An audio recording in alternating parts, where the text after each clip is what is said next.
Bonjour Clément, Bonjour Julie, bonjour à tous. bonjour à toutes. Alors aujourd'hui, nous proposons un podcast vidéo, Le premier, le premier, c'est la première fois. Et ce pour parler un peu de nous, Julie, Clément. se présenter. Voilà, vous avez peut-être déjà entendu nos voix à travers nos podcasts. Et vous vous demandez peut-être qui sont Julie et Clément. Qui se cache derrière ces voix? Voilà. Alors l'idée aujourd'hui, c'est de parler un petit peu de ce qui nous a menés là où nous sommes aujourd'hui, Mhm. à faire ces podcasts sur des sujets qui nous animent, des podcasts qui encouragent à prendre de la hauteur par rapport à beaucoup de choses. Ouais, du recul sur la vie, sur la dualité des choses et les apparences. Voilà. Alors c'est la question de par quoi commencer, n'est-ce pas Clément? Alors on va pas te demander où t'es né, ni à quelle heure, mais peut-être que tu peux nous Ni dire ton signe astrologique. non plus. Mais peut-être que tu peux nous parler un petit peu de ce que tu as vécu. Alors c'est moi qui commence, c'est ça. Eh bien, les femmes et les enfants d'abord. D'accord. Alors, j'ai commencé notamment à voyager dans mes années de jeune adulte. Mhm. Je suis d'une famille qui n'est pas vraiment voyageuse, hein, donc c'était pas quelque chose qui se faisait beaucoup chez moi. Mais je suis amenée à parler de cet aspect de ma vie parce que, évidemment, le voyage m'a enseigné beaucoup de choses. Beaucoup, beaucoup de choses. Et j'ai eu cette chance de rencontrer assez tôt, donc quand je dis assez tôt, c'est vers 18 ans, une personne notamment qui m'a encouragée à voyager avec elle. J'avais ce germe en moi, hein, je me souviens de ça, puisque j'avais déjà, en étant jeune, en tant que lycéenne, des projets de voyage en Inde, de voyages photographiques. À l'époque, je n'étais pas encore photographe, je le suis devenue par la suite. Je n'étais pas encore allée en Inde, j'y suis allée par la suite. Mais voilà, j'ai eu ces germes assez tôt. Et puis les événements se sont posés dans ma vie comme si justement, alors appelés, je ne sais pas, appelés par mon âme, ma conscience, ou alors peut-être que je pressentais déjà en moi que ces choses-là allaient arriver dans ma vie, quoi. Voilà, donc assez tôt, j'ai pu partir, hein, notamment en Inde, dans le nord de l'Inde, et puis ensuite sur le continent américain, pour des voyages assez longs, hein, de plusieurs années, qui m'ont amené notamment à écrire.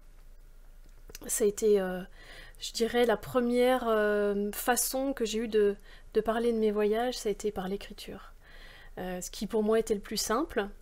Je suis plutôt, je dirais que de formation littéraire, hein, s'il fallait que je définisse la chose, puisque on a presque tous dû à un moment faire un choix, hein, littéraire, scientifique. Toi, t'es plutôt quoi, littéraire, scientifique? Ben, moi, en tout cas, c'était plutôt littéraire. Donc pour moi, l'écriture, c'était assez évident. Et à travers ça, eh bien, j'ai commencé à parler. Alors, à parler de mes voyages, ça m'a demandé de faire un vrai travail de descente en moi, hein. De ressenti, Des lieux, des des populations. lieux, des populations, mais surtout de ce que j'avais ressenti moi pendant les voyages, de toutes les émotions que ça pouvait faire Surgir. naître en moi, surgir. Et tout ça, c'est vrai que quand on revient sur un voyage pour en faire un récit, par exemple, on est amené à aller beaucoup visiter ça. Qu'est-ce qui peut se passer en fait, hein, quand on est en voyage et qu'il y a des choses qui remontent comme ça, des émotions par rapport à des rencontres, à des lieux, à des sensations. Des dangers, des fois aussi. Parfois des dangers, voire des sortes d'aventures, des événements au cours desquels qu'on n'aurait absolument pas anticipé, et au cours desquels on s'est vu déployer une sorte d'énergie incroyable pour pour vivre en fait l'événement en surfant sur la vague d'une certaine manière. Hein. Et ça, le voyage le permet beaucoup puisqu'on sort de sa zone de confort, donc on a beaucoup moins en fait de repères. Oui. Et quand on est face à des événements qui n'étaient pas du tout attendus, hein, on est plus adaptatif. On est beaucoup plus adaptatif et surtout on se surprend soi-même. Oui. On se découvre. On découvre cette énergie, cette force qui peut nous porter quand on est complètement dans le lâcher-prise, parce qu'en fait, on n'a pas le choix. Parfois, le mental ne peut plus imaginer aucune solution. Et ça, je l'ai découvert en voyage. Okay. Donc pour moi, c'était très très formateur à ce niveau-là. Et puis aussi, le voyage, c'était formateur par rapport à la découverte de l'autre, des soi-disant dangers du monde que pour moi, personnellement, je n'ai pas vraiment rencontrés en voyage. Et qui m'ont donné une vision assez pacifiée en fait de l'humanité. Et puis ensuite, tout un travail aussi sur apprendre comment les autres vivent, comment ils voient le monde, ce à quoi ça me renvoie moi-même quand je suis dans l'incompréhension de pourquoi certains actes, pourquoi certaines traditions, pourquoi, où je me place par rapport à ça. Donc pour moi, le voyage, c'était beaucoup ça et bien plus. Hein. Alors, suite à mes voyages, j'ai eu cette opportunité de pouvoir continuer le voyage en étant de retour en France, grâce à l'écriture, et puis grâce aussi à la vidéo, au film, hein, puisque pendant nos voyages, à l'époque avec mon compagnon, on a pu faire un film qui nous a permis de poursuivre le voyage en diffusant ce film, en faisant des conférences à travers plusieurs pays francophones, et donc d'aller à la rencontre du public, de partager nos aventures, mais de partager aussi tout ce qui nous habitait après ce voyage, toutes ces découvertes aussi. Et donc ça a duré plusieurs années, cette espèce d'après-voyage. Après-voyage qui était aussi très très formateur, parce qu'en soi c'était aussi un voyage. Oui. C'était aussi un voyage. Hein, d'aller à la rencontre. Quand on est sur les routes, en tournée, on est chaque soir dans un lieu différent, on rencontre un public différent à chaque fois. On a beau dire des choses qui se ressemblent d'un soir à l'autre, finalement c'est jamais la même chose. Oui. Et les rencontres avec les gens qui viennent, qui ont eux-mêmes des aspirations, des questions, des choses qui les animent. Donc c'est toujours riche à partager. Ouais, c'est très très riche à partager, Et ça m'a amené à poursuivre d'une certaine manière cette vie assez à la fois nomade et sédentaire, c'est-à-dire qu'à un moment donné, pour moi, le nomadisme total n'était plus véritablement ce qui me convenait. Et donc, d'une certaine manière, après toute une période en étant en France et toujours semi-nomade, je me suis déportée à l'étranger. Je suis allée vivre à l'étranger 5 ans, donc au Pérou. En étant sédentaire. En étant sédentaire, donc d'ailleurs en formant une nouvelle famille, puisque j'ai eu ma fille au Pérou. Et donc d'avoir cette vision cette fois de l'expatrié, c'est-à-dire de vivre comme sédentaire dans un pays étranger, qui lui m'offrait, puisque je le connaissais depuis quelques années, mais qui m'offrait aussi tout un panel de découvertes, d'éléments en fait, qui sont venus me déranger aussi, forcément, parce qu'il y a beaucoup de choses quand on est expatrié qui viennent titiller dans la culture dans laquelle on baigne, les relations qu'on va avoir aux gens dans ce pays où on est accueilli, ce qui fonctionne moins, ce qui semble fonctionner, ce qui semble moins fonctionner. Ça m'a permis d'avoir un regard à la fois beaucoup plus neutre sur les sociétés, c'est-à-dire à l'inverse de plus comparer, parce qu'on a tendance à ça, quand on va vivre à l'étranger, c'est à faire des comparaisons. Bon, des fois on idéalise, et là ça rentrait dans quelque chose de plus c'est-à-dire qu'au départ c'est un peu un phénomène, je dirais, naturel, c'est-à-dire qu'on va dire ah c'est mieux chez moi, ah non c'est mieux là. Puis à force de faire le yo-yo entre oui ça, on se rend compte qu'on arrive dans une espèce de neutralité qui dit oui effectivement voilà les cultures sont différentes, les sociétés sont différentes. Mais moi dans tout ça en fait, qu'est-ce qui a motivé mes choix, qu'est-ce qui fait que je me sens bien, ou je pense me sentir mieux chez moi. Est-ce vraiment vrai quand je rentre? Qu'est-ce qui... Voilà, c'est beaucoup d'observations en fait. Oui. Beaucoup d'observations pour ne pas tomber dans le jugement en fait, tout simplement. Et considérer qu'il y aurait une oasis sur Terre, un endroit, un Eldorado dans lequel on serait forcément mieux qu'ailleurs. Voilà, exactement. Toi, tu as dû connaître ça, évidemment, tu nous en parleras, mais avec le voyage. C'est-à-dire cette quête un petit peu de...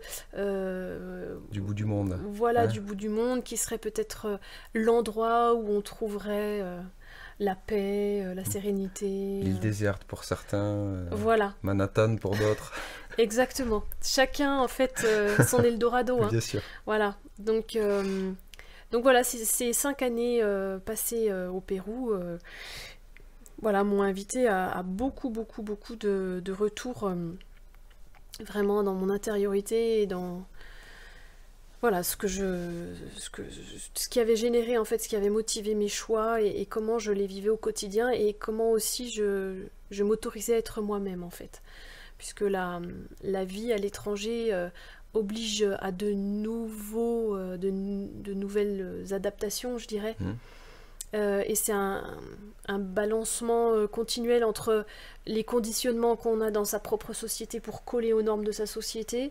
Quand on arrive dans une autre société, on se rend compte qu'il y a certaines libertés qu'on peut avoir parce que les fonctionnements ne sont pas les mêmes et nous autorisent à être plus nous-mêmes. J'ai découvert ça par exemple, pour être très pragmatique, dans mon rapport au temps. Mon rapport au temps, parce que j'étais quelqu'un... je sais que dans mes souvenirs, étant petite, j'étais très angoissée par rapport à l'heure et au temps qui passait. Et j'avais perpétuellement peur d'être en retard. C'était vraiment presque maladif, à tel point que mes parents m'avaient emmené voir une psychologue pour ça. Et puis j'ai découvert en vivant dans un pays où la notion du temps n'est pas du tout la même, ni la notion d'engagement, quand on prend rendez-vous avec quelqu'un, ou voilà, il y avait véritablement un fossé entre notre façon de fonctionner et la leur. Et là, naturellement, je me suis réadaptée et je me suis rendu compte qu'en fait, je trouvais mon équilibre totalement. Oui. Parce que j'étais pas non plus conditionnée comme l'étaient les Péruviens, c'est-à-dire à être, on va dire, toujours en retard. Oui. Mais j'étais pas non plus conditionnée à être en avance comme je pouvais, comme je pouvais l'être avant. Et donc j'ai trouvé cette espèce d'équilibre et je me suis rendu compte que ça me permettait vraiment de fonctionner profondément en accord avec mon cœur. Même si, évidemment, je me retrouvais très très souvent à attendre. Oui. Voire même où j'avais mon rendez-vous qui n'arrivait jamais. Mais c'est pas grave, parce que je sentais que je fonctionnais en fonction Ça a permis de relâcher, en fait, voilà. de s'équilibrer en toi par rapport à cette problématique de jeunesse, quoi. Ça m'a beaucoup permis de revenir sur cette idée de libre arbitre qu'on pense avoir, qui en réalité, le libre arbitre, en tout cas dans les actions, en fait, est en réalité complètement, pour moi, illusoire, puisque très conditionné, en fait, par nos éducations et nos cultures. Donc ça, c'est intéressant, ce jeu. Après, ça peut être fatigant, quand le mental... s'en mêle, voilà, c'est ça, quand il vient nous dire oh c'est mieux là-bas, c'est mieux ici, oh là là ça me fatigue. Voilà, j'ai eu l'expérience aussi au Pérou de créer une entreprise, de vouloir développer des projets, et effectivement je me suis frottée à l'administration aussi, donc ce qui me fait toujours sourire, parce que revenu au pays, j'entends beaucoup de critiques par rapport à l'administration française, et alors moi qui ai eu cette expérience avec l'administration péruvienne, je vois à quel point tous nos jugements, toutes nos réactions, en fait, sont complètement conditionnées à notre culture, à nos habitudes, à notre zone de confort, en fait. Évidemment. Puisque dès qu'on référentiels, voilà, dès qu'on en sort, on se rend compte que ça n'a plus aucune valeur, en fait. Voilà, donc ces 5 ans de vie. Et puis, ces 5 ans de vie au Pérou se sont soldés par un retour en France, qui était nécessaire aussi d'une certaine manière. C'était pas forcément prévu un retour si tôt. Mais ça s'est fait comme ça. Et là encore, beaucoup d'enseignements, puisque quand on vit à l'étranger, pour ceux qui connaissent, on a souvent beaucoup de peur au moment de revenir. Parce que quand on part, on laisse derrière soi en fait toutes les parts qui ne sont pas en accord avec non résolues. Voilà, non résolues. Alors que ça soit avec nos familles par exemple, avec notre cercle d'amis, que ce soit avec notre rapport justement par exemple à l'administration, à ce qui vraiment nous embête dans notre culture, ce qu'on a envie de fuir. Et c'est vraiment très arrangeant de pouvoir partir et de se dire allez, je recommence tout ailleurs. Prendre la distance de l'air. Voilà. Et puis on se rend compte aussi, enfin pour ma part, qu'on met beaucoup moins de poids dans les choses qui ne sont pas de notre propre culture. Par exemple, on se sent moins engagé ou moins impliqué, ou moins conditionné quand on sort de la France, parce que il y a une forme d'importance moindre en fait qui est accordée aux choses. Je me suis rendu compte de ça. Et c'est un ressenti simplement, ça n'a rien de réel. Hein. Ça n'a rien de réel. C'est seulement l'importance qu'on donne en fait aux choses. Si on donne beaucoup d'importance au fait d'être complètement par rapport à l'administration, c'est-à-dire d'être vraiment rigoureux. Très très rigoureux par rapport à tout, le respect des règles, etc. etc. On a le sentiment que quand on va à l'étranger, il y a une espèce de relâchement qui se fait, parce que on sort enfin de cette espèce de carcan. En réalité, comme tu le dis, ce n'est pas réel. C'est vraiment... sa représentation du monde par rapport à l'environnement dans lequel on a grandi et qui a structuré ce mode de fonctionnement. Voilà, l'éducation qu'on a pu avoir par rapport à ça, si on a des parents qui sont très très à cheval sur tous ces aspects-là, évidemment on a grandi dans cette espèce de rigueur... d'ambiance, voilà, qui fait qu'il y a une espèce de... d'échappée belle, Et alors quand il s'agit de revenir...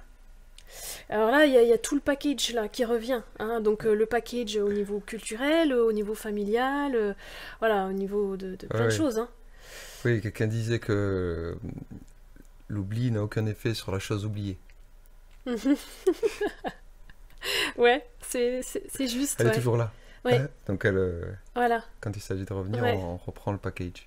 En tout cas, on se rend compte que si c'est pas quelque chose qui est processé à un moment donné, tout ce package dont on parle, s'il n'y a pas un moment où on va visiter ses peurs, visiter ses conditionnements, ses limitations, ses croyances, elles sont toujours là. On a beau aller vivre 25 ans à l'étranger, elles seront toujours là. Donc soit on va les redévelopper petit à petit ailleurs, soit le jour où il y a un retour, c'est douloureux, Donc ce retour m'a permis ça. On n'échappe pas à ce qui doit être réglé de son passé, Voilà, exactement. Ce retour, moi, il s'est fait dans des conditions qui n'étaient pas forcément prévues, c'est-à-dire je suis revenue seule avec ma fille, donc je me suis retrouvée en fait, unique parent référent, en tout cas dans un quotidien, avec une petite fille en bas âge quand même. Et donc, toutes les peurs aussi qui reviennent par rapport à plein de choses, la peur du manque, est-ce que je vais assurer, comment je vais me débrouiller, qu'est-ce que je vais faire pour faire vivre ma famille, et ayant toujours eu des activités professionnelles, moi qui étaient beaucoup liées au voyage, puisque ma première activité professionnelle c'était guide touristique, donc c'est une activité qui demande à être beaucoup en mouvement. C'est difficile d'être guide sans avoir des horaires un petit peu très décalés, décalés par rapport à une vie familiale, ou qui nous obligent pas à bouger. Puis ensuite je suis devenue aussi conférencière, donc là et puis là il s'est agi de trouver quelque chose, en tout cas de m'ouvrir suffisamment pour avoir suffisamment de confiance pour que vienne l'activité parfaite qui me permettrait de pouvoir vivre de façon sédentaire cette fois avec ma fille et de pouvoir être indépendante comme je le souhaitais, L'activité est arrivée d'elle-même, quelques semaines seulement après mon retour en France. Et puis j'ai pu pendant un certain nombre d'années avoir cette activité. Donc là, j'étais salariée. Et puis, toujours en ayant une certaine autonomie et indépendance, en gardant toujours une activité indépendante, professionnelle. Pendant toutes ces années qui m'ont permis de mûrir, en fait, tout, et d'aller dissoudre, en fait, tout ce que j'avais laissé derrière. Alors évidemment, c'est pas encore complètement dissous, je peux pas dire que les 7 années que j'ai passées là, voilà, je suis complètement neuve et libérée, et voilà, puisqu'il n'y a pas de ligne d'arrivée, comme on le sait. Ouais, c'est un processus qui ne finit que, en tout cas pour chaque existence au moment de notre mort, et qui se poursuit même après, mais voilà un petit peu ce qui fait que au fil des années, j'en suis arrivée à naturellement mettre toujours plus de conscience sur voilà, ce qui m'animait. Alors effectivement, avec beaucoup d'aide, quand je parle d'aide, je parle, pour moi, je la vois dans les rencontres que j'ai faites, qui, bon, c'est une forme d'aide, comme une autre. L'aide a pu venir aussi d'ailleurs, j'en suis pas forcément tout à fait consciente, mais je sens qu'il y a véritablement un plan. Oui.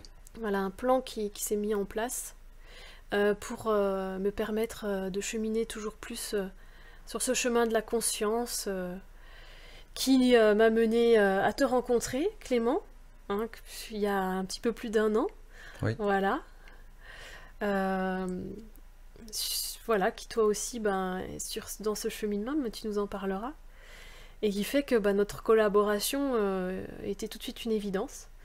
À la fois collaboration pour nos podcasts, voilà, et puis aussi d'autres projets, notamment musicaux, et peut-être d'autres par la suite. Mais en tout cas, pour moi, voilà, j'en suis là aujourd'hui dans cette grande gratitude par rapport à cette aide reçue pour exactement marcher là à la rencontre de moi-même, ouais, c'est ça. Merci. Et alors moi, c'est vrai que j'ai envie de dire que mon existence, j'ai tendance à la découper en 3 phases, en 3 parties, avec une première où je pars de chez moi, de chez mes parents, donc à l'âge de 18 ans, pour aller poursuivre donc des études. Donc j'avais de mon côté une formation économique et sociale. Donc je vais aller faire des études qui sont un peu à l'opposé de l'éducation que j'ai reçue, puisque je viens d'un milieu où finalement c'est un milieu ouvrier, ma mère est mère au foyer, donc c'est une imprégnation très particulière. Et effectivement, entre mes racines donc réunionnaises et celles de mon père qui sont donc polonaises, règne un peu chez moi ce sentiment des fois d'injustice, ou en tout cas une prégnance forte de la mémoire de l'esclavagisme, et donc une certaine rébellion face aux castes riches, voilà, à la classe aisée en tout cas. Et donc moi je vais être le premier de ma famille à faire des études supérieures déjà, d'une part, et puis d'autre part, et il n'y a il y a aucune vanité à ça, mais simplement ça dénote par rapport à tout l'ensemble de la famille. Et puis je vais donc aller faire des études qui sont tournées vers la gestion des ressources humaines.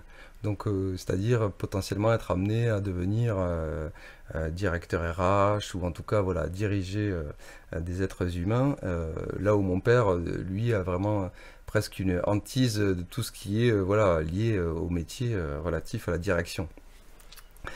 Donc c'est un appel, parce que c'est un appel plus fort que moi. Je ne peux pas résister, malgré moi, ma sensibilité à l'époque, qui est plutôt justement le prolongement de celle dans laquelle j'ai baigné, c'est-à-dire comme j'étais à ce moment-là avec des idées très, très à gauche, je vais faire le grand écart, puisque je vais aller m'immerger dans un environnement qui n'est pas du tout le mien, avec évidemment des élèves, des camarades qui sont issus de familles bourgeoises ou de familles d'entrepreneurs, et ça va effectivement beaucoup me surprendre, beaucoup m'apprendre sur moi.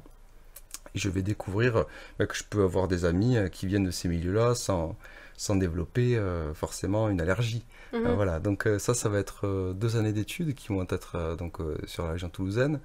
Et à l'issue de ça, une fois que j'ai validé mon diplôme, je vais aller poursuivre une, une formation en psychologie sociale et du travail, puisque j'ai envie de me destiner plus précisément au recrutement. Parce que, en fait, je me suis arrangé un petit peu avec la vie à ce moment-là. Je me suis dit, tiens, plutôt que d'être amené à licencier, parce que quand on est directeur en ressources humaines dans les années 2000-2010, avec la crise des subprimes, etc., donc c'est beaucoup de fermetures d'entreprises, beaucoup de plans d'optimisation, et donc c'est beaucoup de licenciements, et j'ai pas envie de passer pour le mauvais type. Donc je préfère recruter, et plus précisément dans le travail temporaire. Donc je vais aller me spécialiser avec cette formation en psycho qui est censée m'ouvrir ce débouché, cette porte. Donc ça va durer 2 ans. Et puis à l'issue de ces 2 ans, je vais finalement je vais trouver un emploi dans l'entreprise qui m'a permis de réaliser un stage quelques années auparavant, enfin une année auparavant. Donc c'est une entreprise d'insertion par activité économique. Donc je vais être amené à recruter du personnel qui est dans une grande précarité. Donc ça va durer 6 mois, mais c'est pour moi un passage déterminant, parce qu'à ce moment-là, je vais rencontrer ce qui sera mon futur associé. Voilà, j'ai envie de dire même ceux qui seront mes 2 futurs associés. Un, on va dire plus intimement parce que je vais travailler avec lui, et l'autre un peu plus de loin parce que c'est à travers un partenariat avec une autre société. Donc c'est là que va naître cet élan, cette idée de créer notre propre agence de travail temporaire. Donc à ce moment-là, j'ai 23 ans. Donc pour moi, c'est un grand défi, mais je me sens appelé profondément, voilà, j'ai envie de dire, à être à mon compte, parce que j'ai beaucoup de difficultés à ce moment-là, en ce qui me concerne, à épouser le cadre, la formalité, à avoir un chef aussi. Alors ça, je pense que ça fait écho justement à cet héritage. Et donc je préfère être celui qui donne les consignes que celui qui les reçoit. Ça se comprend. Voilà. Je vais m'apercevoir qu'effectivement, c'est pas parce qu'on a cette place que c'est plus aisé. Plus confortable. Ouais, c'est Ouais, ça. sûrement Parce que moins, ouais. j'étais riche, mais de soucis au début, Ouais, surtout, ouais. comme on disait. Et donc, on va se lancer dans cette épopée à trois, en prenant donc le pari de souscrire à une franchise pendant un contrat de 7 ans sur la ville de Montauban. Donc on va s'installer, et puis on va se lancer à partir de rien, c'est-à-dire de zéro. On a un tout petit réseau qu'on a construit voilà, moi pour ma part les 6 mois que j'avais eu dans la première société, et puis mon collaborateur, oui, quelques années de ci de là dans un autre domaine où il était commercial. Et le troisième associé était lui sur la partie comptabilité et gestion, donc effectivement c'était pas sa casquette que d'être au contact ni du public ni des entrepreneurs. Donc on se lance, et puis rapidement en fait les résultats vont dépasser toutes nos attentes. On est rentable, je crois, au bout de 7 mois, alors que le business plan prévoit que l'activité rentre dans ses frais à partir de 3 ans. Et on va connaître une croissance à 2 chiffres, hein, en fait, pendant 5 ans. Et jusqu'en 2012 au moins. En fait, ce qui s'est passé, c'est qu'il y a eu comme un effet d'aubaine. Il y a eu beaucoup de fermetures d'entreprises, de jeunes entreprises qui s'étaient montées, notamment dans les métiers du BTP et du transport, ce qui a libéré une quantité incroyable en fait, de personnel qualifié qui est revenu se salarier auprès de l'intérim pour rebondir et se salarier donc dans des PME ou des grands groupes. Et à ce moment-là, nous, on a eu accès donc à cette ressource, hein, à ces compétences, et c'est ce qui a aussi pu faire en sorte que notre réputation, notre valeur soit entre guillemets reconnue sur ce marché-là. Et puis à partir de 5 ans, comme tous les arbres ne montent pas jusqu'au ciel, on a commencé donc à décroître un petit peu, en tout cas à stabiliser notre activité, et à commencer à travailler différemment, à moins vouloir être dans une conquête, moins vouloir faire du volume pour faire du volume, et donc travailler un peu plus en conscience, plus rigoureusement. Donc à partir de 2012, on va commencer à travailler différemment, plus en conscience. Je vais avoir tendance à davantage respecter le libre arbitre des uns et des autres, à mettre beaucoup plus en relation les salariés et les entrepreneurs pour que justement chaque entrepreneur qui prend un salarié s'engage lui-même, puisqu'il l'aura préalablement reçu, testé, j'ai envie de dire, éprouvé selon ses critères de recrutement. Mais ça va pas me convenir puisque je vais avoir toujours un sentiment d'inachevé, c'est-à-dire que il y a quelque chose chez moi qui va avoir le goût de ce justement d'inachevé, puisque je vais pas pouvoir avoir le plaisir de pouvoir accompagner un individu du début à la fin, si ce n'est de lui permettre de trouver un emploi durable, pérenne, enfin en tout cas qui se transforme en un CDI. Mais il y a quelque chose chez moi qui est frustré et qui s'aperçoit que je ne peux pas accompagner l'être dans son évolution, que ce soit sur le plan personnel, comme ce soit sur le plan professionnel. Donc voilà, l'intérim, hein, c'est vraiment une passerelle, un tremplin, c'est temporaire, c'est une durée déterminée, et il y a toujours des fois ce déchirement lorsque la personne elle part ou ça se finit la collaboration. Et j'aspire à autre chose, c'est-à-dire que je vois que j'ai fait, on va dire, l'expérience de gagner de l'argent, j'ai fait l'expérience de pouvoir accéder à des biens de consommation, accéder à une maison, accéder à des loisirs, des divertissements, des objets, etc. Et je vois que je suis toujours pas heureux en fait avec ça. Donc là, il y a une profonde quête de sens en fait qui commence à s'opérer. Et pour moi, à ce moment-là, je suis attiré par tout ce qui relève de la sobriété heureuse, prônée entre guillemets aussi par Pierre Rabhi à l'époque. Donc, je vais entamer un processus un peu de simplification de ma vie avec une volonté de revenir à l'essentiel. Donc, et puis, j'ai vraiment aussi l'impression que je passais beaucoup de temps donc au travail. Mes enfants sont nés, en tout cas deux de mes enfants sont nés, et j'aspire vraiment à pouvoir passer davantage de temps avec eux. Donc, pour moi, la solution qui s'offre, c'est une solution de vente de mes parts. Et donc je vais proposer à mon associé de lui céder, qu'il les reprenne, afin de pouvoir moi me jeter dans la découverte de notre milieu, de notre espace, d'une autre mentalité que j'estime plus vertueuse, plus noble, plus valeureuse, en tout cas au niveau de ce que plus humaniste, hein, voilà. Et donc là, en 2017, je vais donc cesser mon contrat, puisque j'étais associé et salarié, donc je vais bénéficier d'un temps de chômage dans lequel en fait je vais pouvoir commencer à réfléchir à ce que je vais faire dans l'après. Euh, donc avec mon ex-femme à l'époque, on crée donc un lieu qui s'appelle Amour de Nature à ce moment-là, et qui fait 1 hectare 4, sur lequel on va faire bâtir une maison en bois avec tous les standards du futur, avec les panneaux solaires, etc. Une maison quasiment autonome en énergie. Et on se lance comme ça dans cette proposition de simplifier d'abord notre vie. Donc on va se former à plein de choses, à la fabrication de carters, à la fabrication de flex-yurts. On va aussi se former à la découverte des plantes sauvages comestibles. Voilà, donc on va faire différents stages et puis après à notre tour aussi proposer des choses sur cet espace qui sera le nôtre. Et donc en période estivale, et l'autre partie de l'année, il y a toujours un appel en moi qui me demande d'aller au bout du monde, et en particulier dans les îles. Donc on va aller vivre en Guadeloupe pendant 6 mois de l'année, et en Polynésie aussi durant 6 mois. Et la période donc d'été, on est sur notre terrain à offrir des hébergements insolites, à offrir aussi des mini-ateliers, des mini-stages. La musique donc m'a toujours aussi accompagné hein, durant toutes ces années, parce que lorsque j'étais associé sur l'agence d'intérim, j'ai eu l'occasion aussi d'avoir un groupe de musique. Donc là, c'était plutôt tourné vers la pop, le rock and roll, voilà. Donc c'était un répertoire rebelle, hein, fidèle, pour expulser un petit peu, des fois aussi décharger justement ses soucis, ses anxiétés liées au travail. Il y avait quelques compositions, mais c'était surtout un répertoire de reprises.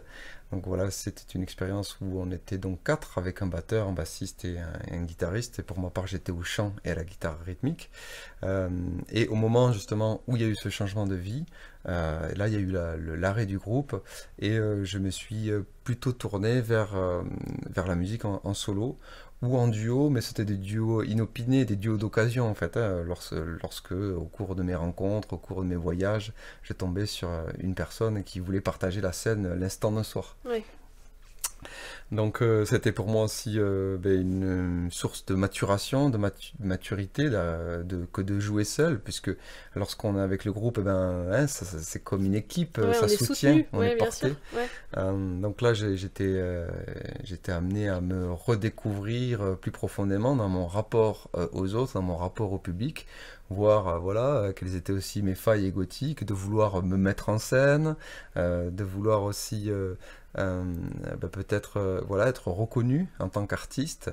Donc j'ai vite aussi dû aller voilà, voir ces blessures, et effectivement, des fois explorer des voies qui n'étaient pas les miennes, comme celle par exemple de chercher à créer une émulation autour de ma musique, alors que moi je suis plutôt quelqu'un qui, lorsque je suis sur scène, je suis assez intérieur.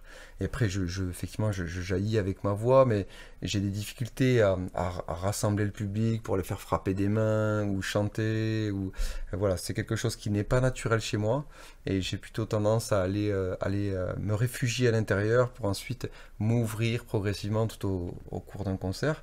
On voit bien qu'il y a différents tempéraments, mais à un moment donné, j'ai eu besoin de faire l'expérience et de voir que ça trahissait ce que je suis. Mhm. Voilà pour la part musicale. Et puis, comme toi, j'ai pu voir effectivement vivant, alors pas aussi longtemps, mais quelques mois dans des contrées qui étaient là pour le coup des départements d'outre-mer ou des territoires d'outre-mer, apercevoir qu'il y avait des choses qui me convenaient, mais que passer, on va dire, comme en amour, hein, passer les quelques premiers mois, on découvre aussi l'envers du décor et qu'il y a tout autant de désavantages ou de mésavantages à être dans ce pays que nous en avons à être dans le nôtre. Euh, pour moi aussi, j'ai eu le sentiment a posteriori, hein, lorsque je fais vraiment une rétrospective, que ces voyages étaient comme une sorte de fuite que j'avais à vivre, mais que j'avais profondément à vivre. Une fuite finalement de mon refus de voir que dans ma vie de couple, dans ma vie de famille, je m'ennuyais, je m'éteignais. Le refus aussi de venir peut-être solder certaines choses avec mes proches, ma famille, etc. J'entends pas le premier cercle, mais plutôt les parents, les sœurs, les oncles, les tantes, etc.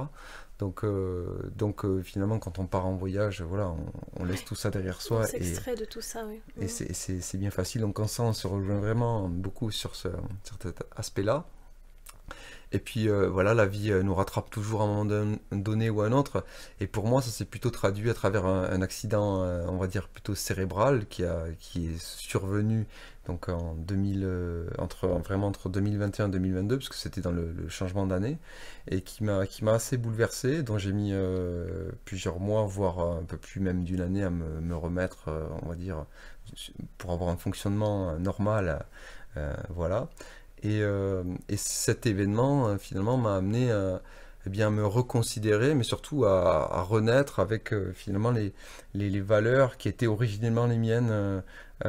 Et j'ai envie de dire, c'est même pas des valeurs, mais plutôt ce que nous sommes intrinsèquement, hein, tous, de toute éternité, c'est-à-dire quelque chose de tendre, de doux, de tourner vers l'empathie, l'humanisme, la compassion, mais non plus à partir de cette quête qui était la mienne lorsque j'ai quitté mon entreprise, qui était finalement une quête idéologique, une quête mentale, une quête qui voulait changer le monde, qui voulait que le monde soit selon mes normes, Mhm. mais, Mhm. mais là c'était plutôt un retour à soi avec l'émergence, la résurgence, la réactivation de ce que je suis profondément. Et c'est ce qui s'est passé après cette mue, cette transformation, puisque c'est un petit peu comme si j'avais été emmené par une baïne au large, que j'avais été passé dans un rouleau compresseur, quoi, et puis que j'avais été jeté sur la plage, échoué. Et comme ça, pas mort, mais très éprouvé. Et après cet effondrement, finalement, lorsque je me suis relevé, et je n'avais pas d'autre choix que de faire différemment. ne serait-ce que par le fait que j'étais affaibli, mais aussi parce que la vie là me disait voilà que mon ego devait être remis à sa juste place et que je devais relationner avec moi-même comme avec le monde depuis un espace différent. Et c'est donc ce que j'ai fait. Donc entre-temps, effectivement, la vie, dans sa justesse, m'a pas épargné, mais c'est en même temps c'est ce que j'avais à vivre. Et donc j'ai aussi dû donc quitter mon ex-femme, quitter mes enfants pour pouvoir justement m'écouter et aller véritablement vivre la vie à laquelle j'aspirais, qui était plutôt faite de suivre mes élans, de suivre mes, euh, mes aspirations, et c'est aussi ce qui m'a conduit en vérité jusqu'à toi.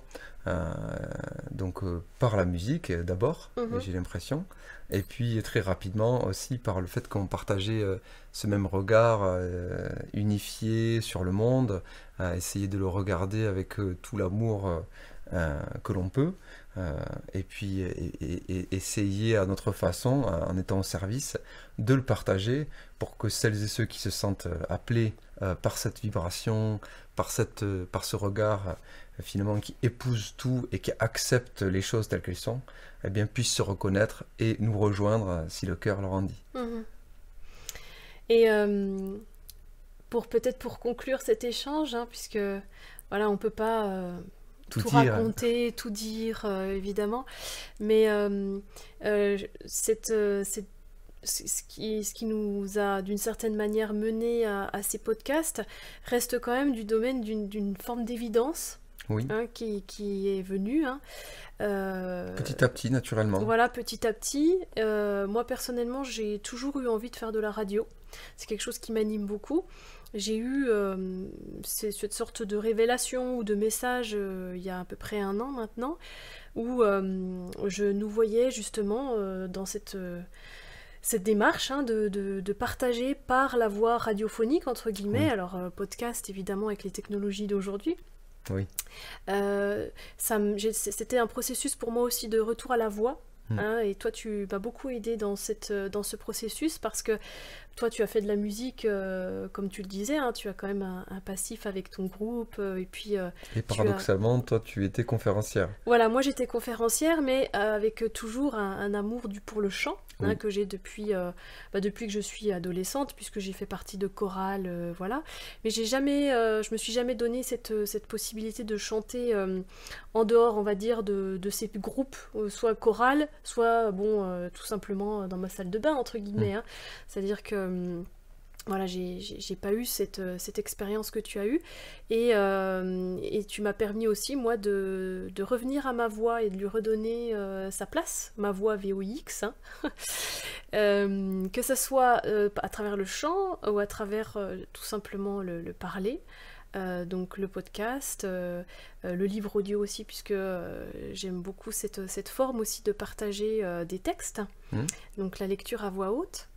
Et, ces podcasts sont avant toute chose véritablement des partages voilà, d'informations qui, d'une certaine manière, ne sont pas forcément mentalisées. Oui, ça nous C'est-à-dire, traverse. voilà, c'est-à-dire que on les prépare, pas toujours d'ailleurs, hein, au départ on les préparait pas. Ah oui. Voilà, on est un petit peu plus maintenant dans la préparation, mais même quand on est dans cette forme de préparation, donc de poser le mental, de poser un cadre, eh bien, vient ce qui doit venir au moment où on lance l'enregistrement. Oui, comme si on écrivait une chanson, les artistes le savent, les créateurs aussi, les dessinateurs ou les musiciens. Simplement se laisser traverser par ce qui est là dans Voilà, l'instant. se laisser traverser. Et c'est ça qui est magique d'une certaine manière, quand on arrive dans ce lâcher-prise, hein, où voilà, on cesse de mettre du jugement sur ce qui va être dit, sur ce qui peut être oublié ou mal dit. Exactement. Voilà, quand le mental est remis à sa juste place, comme tu dis, c'est-à-dire Un outil. voilà, un outil, eh bien, vient véritablement l'information qui doit être transmise à ce moment-là. Mm. Et ça, c'est assez fantastique à observer. et dans notre cas à écouter, puisque parfois quand on réécoute, enfin moi pour moi ça m'arrive absolument à chaque fois, puisque Oui. on réécoute tous nos podcasts, eh bien je suis assez surprise souvent par ce qui a été dit, Oui. que ce soit par toi, par moi, de notre échange, de la vivacité, de la fluidité en fait de ce qui se passe à ce moment-là. Et le mental n'étant pas là pour contrôler le contenu, Oui. et bien en fait on a une tendance à parfois même oublier ce qui a été dit. C'est-à-dire qu'on est vraiment des canaux. voilà, des canaux ou de transmission tout simplement. Et on maîtrise pas tant que ça en fait, même si évidemment ça passe aussi par nos filtres et par voilà, Notre vocabulaire, bien notre sûr. vocabulaire, notre personnalité d'une certaine manière Évidemment. quand même, puisqu'on n'est pas Exempt de tout ça. Voilà, on n'est pas exempt de tout ça, nous restons des êtres humains, donc voilà. Et donc c'est important, je trouve, de pouvoir Vous dire comment... voilà, de vous dire ça par rapport à ces podcasts qui peuvent sembler parfois, bon, on sait pas, donc l'information, d'où elle peut venir, mais en tout cas, voilà, Elle chemine, elle semble, voilà, nous traverser pour être diffusée. diffusée au plus grand nombre. Voilà. Merci, Julie. Merci à vous de votre écoute. Merci beaucoup. Ce podcast vidéo est l'occasion de lancer une nouvelle série de podcasts vidéo dans un format court. Voilà, très prochainement vous aurez l'occasion d'en découvrir sur notre chaîne YouTube en accès libre. Et puis si vous avez envie d'écouter des podcasts cette fois non vidéo, dans un format un peu plus long, plus soutenu, eh bien sachez que vous pouvez les retrouver notamment sur notre chaîne Spotify. Les voix de l'esprit. Les voix de l'esprit. Merci beaucoup et à bientôt Clément. À bientôt Julie. Merci à vous.